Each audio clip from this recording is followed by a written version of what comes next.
रामगढ़ विधानसभा में भाजपा में एक अनार 100 बीमार वाली कहावत नजर आती है। इस क्षेत्र में भाजपा से चुनाव लड़ने की इच्छा रखने वाले करीब 1 दर्जन से ज्यादा कार्यकर्ता मौजूद हैं, जबकि रामगढ़ ऐसा क्षेत्र है जहां राजनेता चुनाव धर्म के नाम पर लड़ते आए हैं। हिंदू मुस्लिम के नाम पर यहां चुनाव लड़ा जाता है।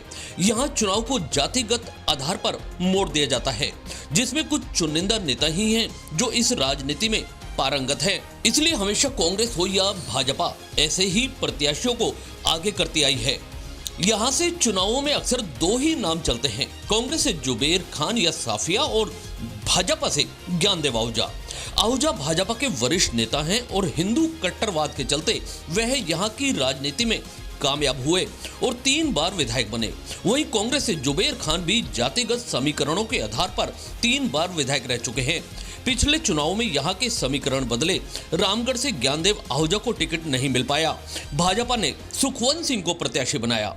उनके सामने कांग्रेस ने पूर्व विधायक जुबेर खान की पत्नी साफिया खान को टिकट दिया। साफिया इससे पहले वह जिला प्रमुख भी रह चुकी थी, इसलिए राजनीति की सीढ़ियां किस तरह चढ़नी है वह पूरी तरह सीख चुकी थी। साथ ही रामगढ़ में उन्होंने भी चुनाव जीतने के लिए पुरजोर ताकत लगा दी, लेकिन माहौल सुखवंत सिंह के पक्ष में था। साफिया खान का एक वीडियो भी वायरल हुआ, जिसमें एक नुक्कड़ सभा में अपनी कम्युनिटी के लोगों को बोलती हुई नजर आई थी, टेंट फोड़ो या कुछ भी करना पड़े, चुनाव तो जीतना ही है।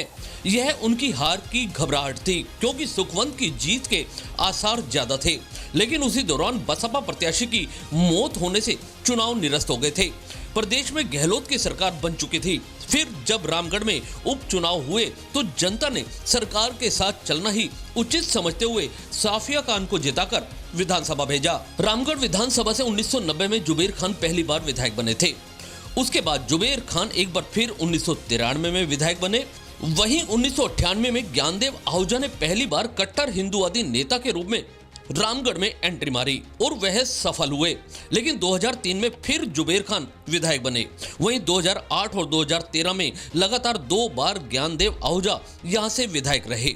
फिर 2018 में उनका टिकट काटकर सुखवंत सिंह को दे दिया गया, जो साफिया खान से चुनाव हार गए थे। लेकिन क्या रामगढ़ का विकास हो पाया या नहीं, यह भी एक बड़ा सवाल है। यहाँ आज भी आसपास के क्षेत्र में चले जाइए तो हालात बद से बदतर नजर आते हैं। सिर्फ स्कूलों को क्रमोन्नत करने से विकास नहीं होता, वहाँ अध्यापक होने चाहिए। सिर्फ पीएससी और सीएससी को क्रमोन्नत या संख्या बढ़ाने से ज्यादा जरूरत वहाँ डॉक्टर्स और संसाधनों की नजर आती है। नगर पालिका की घोषणाएं तो कर दी गई, लेकिन साफ सफाई के नाम पर सिर्फ खाना पूर्ति की जाती है। कॉलेज खोल दिए गए पर स्टाफ की कमी है। आखिर कैसे माना जाए कि क्षेत्र में विकास हो रहा है? जनप्रतिनिधियों द्वारा अपने द्वारा कराए गए विकास कार्यों की लंबी फहरिस्त हर बार गिना दी जाती है, और यह नेताओं के लिए जरूरी भी है कि जनता को लगना चाहिए कि क्षेत्र में विकास चल रहा है।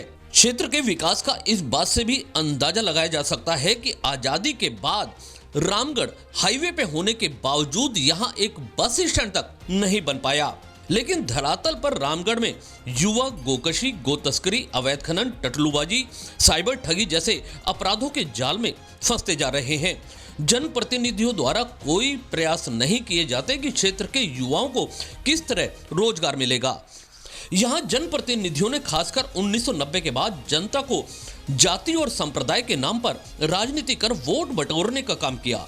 वह भी समझ चुके हैं कि यहाँ की जनता को इसी मुद्दे पर अपने अपने पक्ष में रिझाया जा सकता है, लेकिन जनता आज तक नहीं समझ पाई। उनकी भी मजबूरी है, सामने बार बार होते ही वही चेहरे हैं।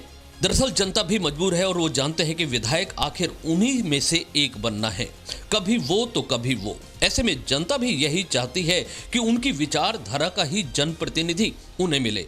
बात ज्ञानदेव आहूजा की करें तो उनकी रामगढ़ में मजबूत पकड़ है। यहाँ चुनाव जातिगत आधार पर होता है और वह स्वयं और उनकी शैली यहाँ उपयुक्त है।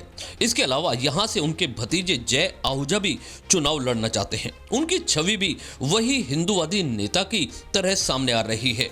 शायद ज्ञानदेव आहूजा भी यही चाहते हैं कि इस बार उनकी जगह उनके भतीजे जय आहूजा को टिकट दिया जाए, लेकिन उनके समर्थक आज भी ज्ञानदेव आहूजा की मांग करते हैं। खैर यह तो अभी समय बताएगा किसे टिकट मिल पाती है या किसे नहीं। लेकिन जो हम बात कर रहे हैं एक अनार 100 बीमार की, वह इसलिए यहाँ से भाजपा की टिकट मांगने वाले 1 दर्जन से ज्यादा लोग हैं, जिसमें भाजपा के पूर्व प्रत्याशी सुखवंत सिंह, जिन्हें 2018 के चुनाव में पार्टी ने टिकट दिया, लेकिन वह साफिया जुबेर खान से चुनाव हार गए थे। इसके अलावा उप जिला प्रमुख रहे रमन गुलाटी, जिनकी छवि साफ सुथरी है और वह क्षेत्र में लगातार अपना जनसंपर्क भी बनाए हुए हैं, वह भी रामगढ़ से दावेदारी करते हैं। इसके अलावा देवेंद्र दत्ता, निर्मल सूरा, सुदेश खामरा, मनोज जैन, ईश भारद्वाज, नरेश गोयल, इंद्रजीत सिंह पाटा और ब्रह्म मुनि टोडली धाम भी टिकट की जुगत में प्रयासरत हैं। फिर भी ऐसा माना जाता रहा है जिले में एक सीट पुरुषार्थी समाज के लिए दी जानी है, जिसमें पहले भी रामगढ़ को ही दी जाती रही है। हालांकि रामगढ़ से शोभाराम, जयकृष्ण शर्मा, रघुवर दयाल, गंगा देवी और कलावती भी विधायक रह चुके हैं। अब देखना होगा आखिर 2023 किसके नाम होगा। Bureau desk, STV news.